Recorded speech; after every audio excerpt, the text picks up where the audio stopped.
জীবনের ধ্রুব তারা। নমস্কার সবাইকে। উপস্থিত সকল শিক্ষক শিক্ষিকাকে আমি নমস্কার জানাচ্ছি, সঙ্গে আমার প্রিয় ছাত্রছাত্রীদেরকে নমস্কার জানাচ্ছি। আমি তোমাদেরকে ভীষণ মিস করি, আর আজকে আমি আসতে পেরেছি, তোমরা আমাকে ডেকে পাঠিয়েছো, এর জন্য অনেক অনেক ধন্যবাদ। সবাই ভালো আছো? তো আমি যে গানটা গেয়ে শুরু করলাম, তোমারই করিয়াছি জীবনের ধ্রুবতারা, এই গানটি কে লিখেছেন? রবি ঠাকুর লিখেছেন। কিন্তু এই গানটা একটা বিশেষত্ব আছে, সেটা হচ্ছে এই গানটা স্বামী বিবেকানন্দের খুব প্রিয় গান ছিল। কার প্রিয় গান ছিল? স্বামী বিবেকানন্দের।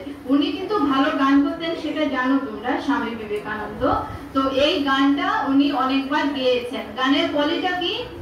তোমারই করিয়াছি জীবনের ধ্রুবতারা। কি গান? তো রবি ঠাকুরকে নিয়ে বলার এটা দুঃসাধ্যতা বলবো, কারণ কি ইনি এত মহান একজন যে ইনাকে যত বলা যাবে ততই কম হবে। এত ভালো লিখেছেন উনি। উনি খুব ভালো চিত্রশিল্পীও ছিলেন, খুব ভালো ছবিও আঁকতেন, জানো সেটা তোমরা? হ্যাঁ, ছবি আঁকা, গান করা, অনেক। তারপরে হাস্যকার, খুব ভালো হাসি ঠাট্টা এগুলো করতেও উনি ভীষণ ভালোবাসতেন। এবং ইনি একজন কবি যিনি দুটো দেশের কি লিখলেন? জাতীয় সঙ্গীত। কোন কোন দেশ জানি? ভারত আর বাংলাদেশ। তো বাংলাদেশের গানটা কি জানি? কত বছর বলা হয়েছে? হ্যাঁ, আমার সোনার বাংলা, আমি তোমায় ভালোবাসি। তো আর এই যে রবি ঠাকুরকে না, এই যে আমাদের স্বাধীনতার সংগ্রামীও বলা হয়, কিন্তু তোমরা বলবে উনি তো সংগ্রাম করেননি, বন্দুক হাতে নিয়ে যাননি, কিন্তু কিরকম সংগ্রাম করেছেন? কলমের মাধ্যমে, লিখার মাধ্যমে। লিখে উনি কি প্রকাশ করেছেন? বিদ্রোহ ঘোষণা করেছেন। যেমন কি আমরা যখন দেখি বঙ্গভঙ্গ জানো তো কবে হয়েছিল?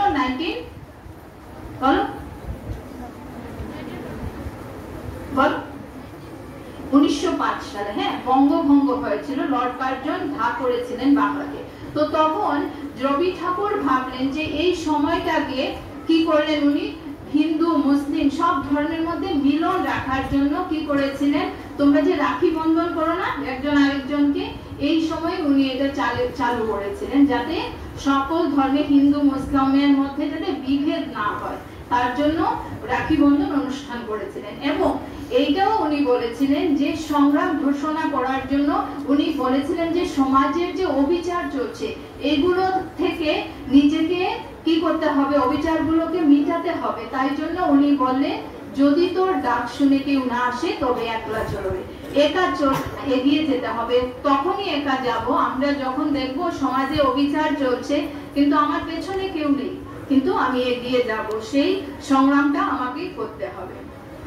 এইবারে একটু আগে আমরা দেখলাম ঋতুর অঙ্ক। কয়টা ঋতু আছে আমাদের? 6টা।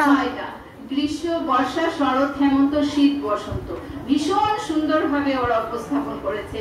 আমি সেলিব্রেশন টিমদের সবাই সদস্যদেরকেও থ্যাংক ইউ বলবো। ভীষণ সুন্দর করে আপনারা প্রস্তুতিটা নিয়েছেন এবং বাচ্চারা ভীষণ সুন্দর করেছো।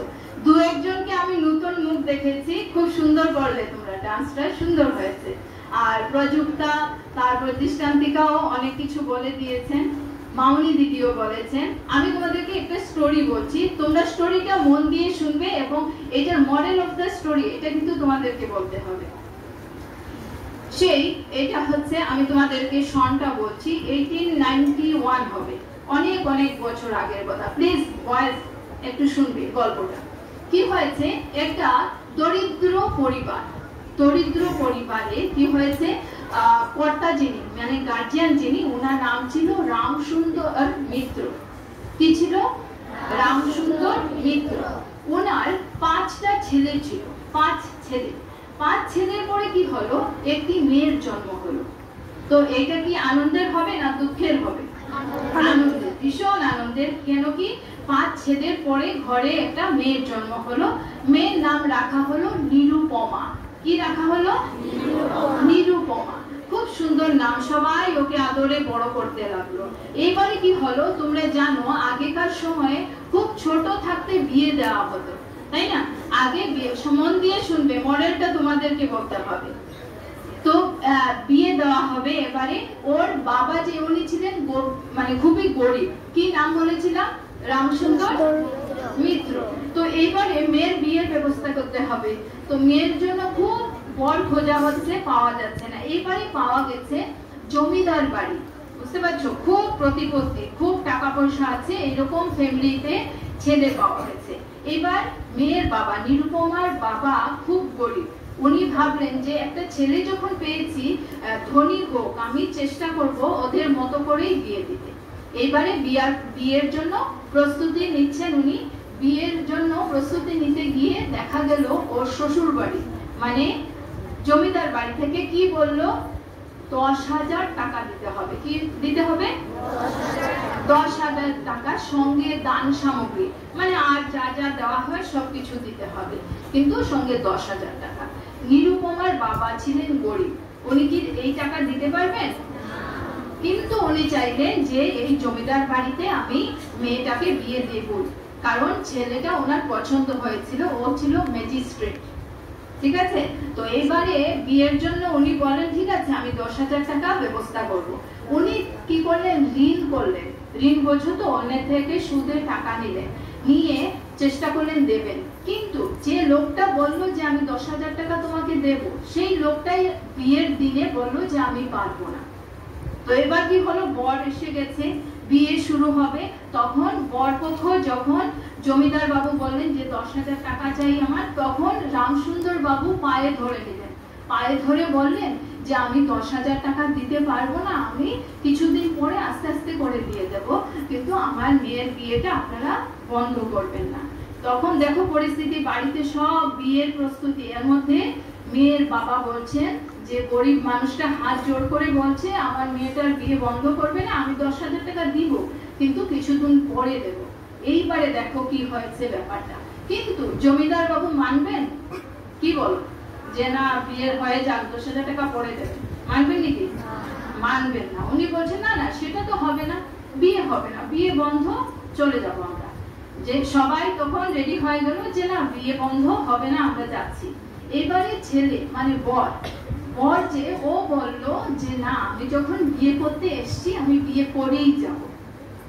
তারপর এই কথা শুনে বরের বাবা জমিদার জি উনি বললেন কি, দেখো আমি ছেলেকে বড় করলাম, ছেলে কি অবাধ্য, পড়াশোনা করলো কিন্তু অবাধ্য, আমার কথাও শুনলো না, এখন বলছে কি বিয়ে করেই যাবে। ছেলেটা কি ভালো করলো? এটা তোমরা কি মনে করো? ও ভালো করলো। তো বিয়ে তো হয়ে গেল, চলে গেল। এইবারে কি হলো, মেয়ে বিয়ে দিয়েছে। তো রামসুন্দর মিত্র যিনি গরিব, নিরুপমার বাবা, উনি মাঝে মধ্যে মেয়েকে দেখতে যেতেন। যাওয়ার পরে মেয়েকে কি দেখতে দেওয়া হবে বলে তোমাদের মনে হয়? এখনের যুগ না, এটা কিন্তু অনেক আগে। হ্যাঁ, তো যাওয়ার পরে উনি বসে থাকতেন, একটা ঘরে ওনাকে বসানো হতো। বেশিরভাগ সময় কি হতো, বসে বসে চলে আসতেন, মেয়েকে আর দেখানো হতো না, বলা হতো যে মেয়ে কাজে আছে বা পরে আসুন ইত্যাদি ইত্যাদি। আর মেয়ে দেখো, একটা মেয়ে উনার, হ্যাঁ, কত মন খারাপ, যে বাবাদের জন্য সব মেয়েদের খুব বেশি মন খারাপ করে না, হ্যাঁ, ভীষণ ভালোবাসে। তো ও কি করলো, যে মাঝে মধ্যে অবশ্য জমিদার বলতেন যে বাবা এসে দেখে এসো, এই করে করে চললো। তো ওই যে রামসুন্দর বাবু ভাবলেন যে না আমার তো 10,000 টাকা দিতেই হবে, তাই জন্য অনেক ধার দেনা করে উনি ভাবলেন কিনা আমার বাড়িটা বিক্রি করে দেব। তো বাড়ি বিক্রি করতে দেবে ওনার ছেলেরা, বলবে না আমরা কোথায় থাকবো। তো উনি অনেক কষ্ট করে একবার দুর্গা পূজার সময় কি করলেন, অনেক ধার দেনা করে টাকা জোগাড় করে গেলেন দিতে জমিদার বাবুর কাছে। যাওয়ার পরে দিতে গেছেন, এর মধ্যে দেখা গেছে যে রামসুন্দর মিত্রের যে নাতিরা আছে ওরা পায়ে ধরে বলছে যে দাদু ভাই আমাদেরকে বিপদে ফেলবে না, আমাদের বাড়িটা বিক্রি করবে না, আমরা কোথায় যাব। তো কি করলেন, উনি বললেন যে না আমাকে তো দিতেই হবে, মেয়েকে আমার আনতেও হবে, মেয়েকে আমি দেখি না এতদিন থেকে। এরপরে কি হলো, দিতে দেওয়া হলো না টাকাটা। এইবারে নিরুপমাও দেখে না বাবাকে, বাবাও নিরুপমাকে দেখে না, অনেক দিন চলে গেছে, ও অসুস্থ হয়ে গেল নিরুপমা, অসুস্থ হয়ে বাবাকে খবর দিল, বাবা তুমি এসে আমাকে দেখো। আমি কি হতো, নিরুপমাকে শ্বশুর বাড়ি থেকে বাবার বাড়ি যেতেই দেওয়া হতো না। এইবারে ও যখন বললো আমাকে এসে দেখে যাও যে আমি ভালো আছি কিনা, কিন্তু বাবাও তখন আসলেন না, কারণ আসলেই তো বলবে টাকা দাও, 10,000 টাকা দাও, তারপরে মেয়েকে দেখবে। তো এই হলো অবস্থা। তারপরে এই করতে করতে মেয়ে অসুস্থ হয়ে গেল। অসুস্থ হওয়ার পরে কি হলো যে ওর ম্যাজিস্ট্রেট যে বর, ওকে খবর পাঠানো হলো। ও বললো যে আমার স্ত্রীকে, আমার ওয়াইফকে তোমরা আমার ওই জায়গায় পাঠিয়ে দাও, কারণ ওর বর বাইরে থাকতেন, ম্যাজিস্ট্রেট যিনি বললেন ওইখানে পাঠিয়ে দাও, আমি দেখে নেব, ও অসুস্থ হয়েছে, সুস্থ হয়ে যাবে। কিন্তু ওনারা কি করলেন, শ্বশুর মশাই, শাশুড়ি মা, এরা কি করলেন, ওকে নিরুপমাকে পাঠালেন না। এই করতে করতে যখন ওর শরীর বেশি খারাপ করলো, তখন ডাক্তার আসলেন। ডাক্তার এসে যখন দেখলেন, ততক্ষণে নিরুপমার যাওয়ার সময় এসে গেছে। যাওয়ার সময় মানে কি, যাওয়ার সময় এখানে মানে মৃত্যুর সময় এসে গেছে, মারা গেল নিরুপমা। সেই দিন এখানে মারা গেল। তখন কি হলো যে এই যে 10,000 টাকার ঝামেলাও মিটে গেল, মানুষটাও মারা গেল। এইবারে ছেলে যখন বলল যে আমার স্ত্রীকে পাঠাও, আমি দেখে নেব, ওকে সুস্থ করব, শাশুড়ি মা বা ওর বাবা খবর পাঠালেন যে বাবা তুমি আসো, ঘরে ফিরে আসো নিজের ঘরে, তোমার অন্য আরেকটা বিয়ের ব্যবস্থা করা হবে এবং আমরা করছি। এইবারে 10,000 টাকা চাওয়া হবে না, এবার 20,000 টাকা চাওয়া হবে এবং সঙ্গে দান সামগ্রী। তো দেখো কি সমাজ ছিল তখন।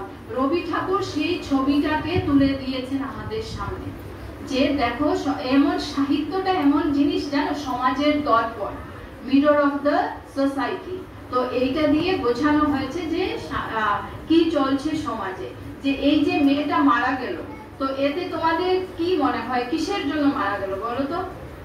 নিরুপমা কেন মারা গেল? বাবা টাকা দিতে পারেনি, কিন্তু এই যে টাকা দেয়া নেয়া, এটাকে কি সিস্টেম বলে? Dowry system. তো এখন আমাদের সমাজে এগুলো বন্ধ হয়ে গেছে, কিন্তু এখনো আছে। তাই জন্য তোমরা বড় হও, ভালো মনের মানুষ হও। শুধু এইটা দিয়ে না যে আমি পণ চাইবো না, এইটা দিয়ে না। সমাজের অনেক বাজে বাজে জিনিস এখনো চলছে, এগুলোকে বন্ধ করতে হবে। এটা তোমাদের দায়িত্ব, তোমাদের জেনারেশনের কাছে আমাদের অনেক বড় পাওনা। তাই তোমাদেরকে ভালো মানুষ হতে হবে, ভালো মন হতে হবে, ঘরে মা বাবার সম্মান করতে হবে। মা বাবাকে সম্মান করবে না, স্কুলে টিচারদের সম্মান করবে না, তারা বড় হয়ে ভালো হতে পারবে না আর কি। তাই জন্য স্কুলে টিচারদের কথা অবশ্যই শুনতে হবে, টিচাররা তোমাদের বাবা মায়ের মতো। তো সবাইকে এইটাই বলবো যে ডাউরি সিস্টেম, এইটা রবি ঠাকুর কত আগে লিখে দিয়ে গেছেন সমাজে কি চলছে। তো এই স্টোরিটার নাম হচ্ছে দেনা পাওনা। কি নাম? দেনা পাওনা। এটা কিসের উপর লিখেছিলেন? ডাউরি সিস্টেমের উপরে। মেয়েটার নাম কি ছিল? নিরুপমা। নিরুপমার কয় ভাই ছিল? 5 ভাই। ওর বাবার নাম কি ছিল? তো তোমাদেরকে একটা ছোট্ট স্টোরি বললাম, সবাই এই স্টোরিটাকে মনে রাখবে। আর আমি লম্বা করছি না কথাগুলোকে। এবারে গত বছরও আমরা একটা গান দিয়ে শেষ করেছিলাম যে রবি ঠাকুর যাতে আমাদেরকে শক্তি দেন, ওনার লেখার মাধ্যমে আমরা যাতে আরো এগিয়ে যাই। আমরা একটা গান করে, এটা তোমরাও করবে আমার সঙ্গে, করে আমরা শেষ করব আজকের অনুষ্ঠান।